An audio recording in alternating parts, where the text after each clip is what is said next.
I don't know how to say it, but like for me, poverty was associated with homelessness all my life. But I always heard it when people asked me for money. I smelled it. I felt it when I was in certain places. But the first time I really saw it was with my team, actually. We rehearsed in a public library, and the fact that I saw people, they were homeless. They slept on the steps of the library, and then when it opens, they're the first ones in there. But they run to the books. They run looking for job openings. They're actively doing things that, like, I felt bad that, like, I didn't see them before, but I saw them for their struggle. Like, I have holes and cracks and a whole bunch of stuff wrong with my house. Like, I work 2 jobs, my mom works 2 jobs, my sister is 15 and she already has a job.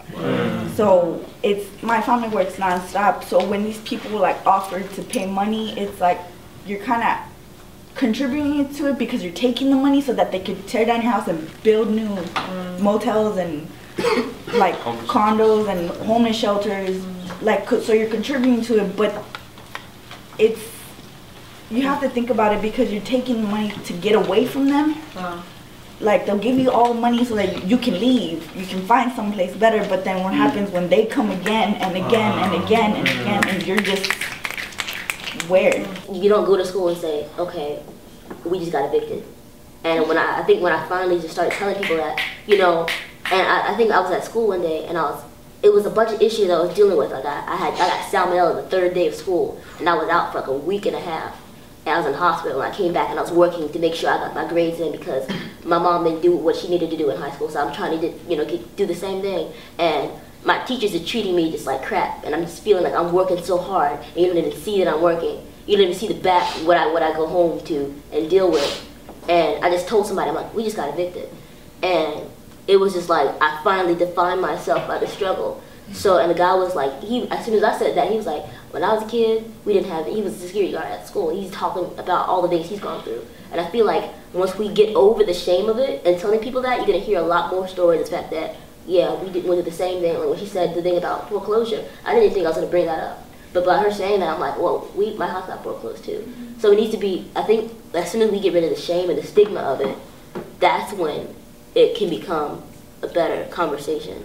We have a motto in Asheville, and it's keep Asheville weird. And it's kind of a quirky little thing, but as it's become more gentrified, people see the homeless veterans and the homeless individuals on the street and just kind of think it's a style, like it's just quirky, it's aesthetic, we make a joke out of it. People make a joke out of it. The tourists make a joke out of it, and as we become more gentrified, that sentiment becomes more normalized, and then people turn a blind eye to the actual issue and don't want to deal with it. People turn their heads on the street and just think if they ignore it, it'll go away, and it doesn't work like that. We really have to get rid of this apathetic attitude towards what's happening because it doesn't affect you personally, because at the end of the day, it can happen to you. I cried so hard when Eric Garner died because he looked just like my father. My father's from the same block in New York. My father, he looked like my dad. It could have been my father. And it's crazy because Eric Garner had kids. They don't have a dad anymore, y'all. Like, for real, like, we gotta really put names to these faces and remember that even if it's not you, it's still you for real, because it could be. You know, black people are dying on the streets. Your brothers, your uncles, your fathers, they're dying. So it's like, I've heard people like on Facebook statuses be like, you know, let us black people mourn and let us fight our own, instead of, so don't try to, like, white people don't try to come in with our protests or our riots because this is our battle.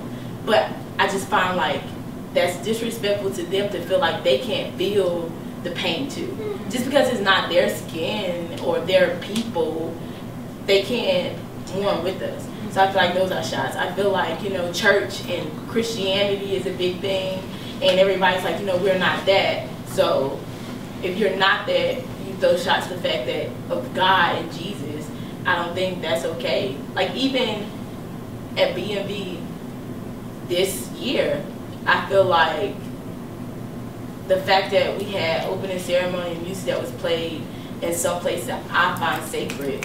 I felt that was disrespectful.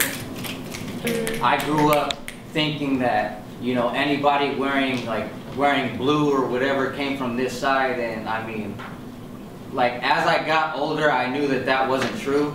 I started to realize that that wasn't true, but there's so many young people who, like, are so broken, like, they don't know their history. We're all united by one bloodline, and we're fighting over fucking streets that ain't even ours. Like,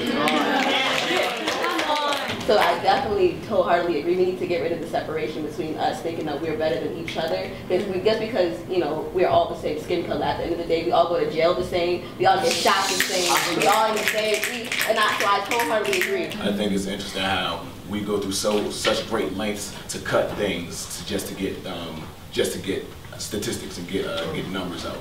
You know, like in DC, they cut like $600,000 from the arts budget in schools, right? So like, we don't even have arts class. We don't have anything that isn't numbers or reading, right?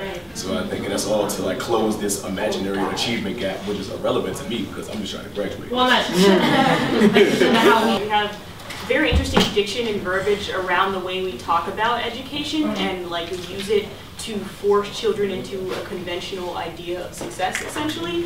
And like one example of that is that whenever you step into an education system, you're told that these are core classes, and the idea that there are some core classes and some external electives that are not as important already condition a child into knowing that dance or art or anything else that's not part of the core curriculum is not something you can make a career out of and not something that's important.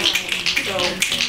He's like, you know, one day you're gonna get married and you're gonna have a husband who's gonna take care of you. I'm like, Nick, no, I'm not. I don't like, sometimes I'm like, Dad, you know, one day I'm not gonna get married. I really don't want to get married because of you, because I don't want to have to play into the stereotype of, you know, being this housewife that you're looking for. Like, I'm not gonna be that. He's like, you have to get married. How am I gonna get rid of you? Like, excuse me, I can take care of my dad stuff. So, it wasn't anything that I had to be taught. Like, like my mom didn't sit me down one day and say, well, you're a girl, and that's it. Like, it was never something that I had to be taught to me. I was raised around young and old generations of